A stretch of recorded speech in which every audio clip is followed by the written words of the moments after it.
ഇന്ന് നമ്മളുടെ കൂടെ ഉള്ളത് റംല എന്ന് പറയുന്ന ഒരു പേഷ്യൻ്റാണ്. അവർ ഡയബറ്റിസ് ആയിട്ടാണ് ഇവിടെ വന്നിട്ടുണ്ടായിരുന്നത്. ഫാസ്റ്റിംഗ് ബ്ലഡ് ഷുഗർ ഒരു 200 HbA1c 9 ഒക്കെയാണ് ഉണ്ടായിരുന്നത്.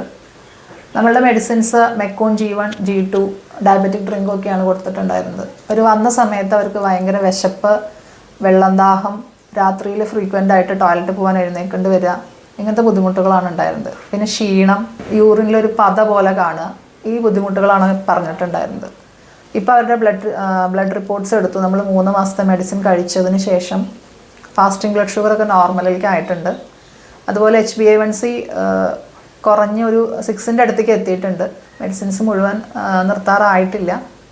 ഇപ്പോൾ മെഡിസിനൊക്കെ എടുത്തിട്ട് എങ്ങനെയുണ്ട്? ഇപ്പം എനിക്ക് ക്ഷീണം നല്ലപോലെ കുറഞ്ഞിട്ടുണ്ട്. അതുപോലെ വിശപ്പിനൊക്കെ ഒരു കൺട്രോൾ വന്നിട്ടുണ്ട്. യൂറിനിലൊരു പത പോലെ വരുന്നതൊക്കെ അതൊക്കെ കുറഞ്ഞിട്ടുണ്ട്. എന്തായാലും നമുക്ക് മെഡിസിൻ കുറച്ച് നാൾ കണ്ടിന്യൂ ചെയ്യണം. എന്നിട്ട് നമുക്ക് നോക്കാം.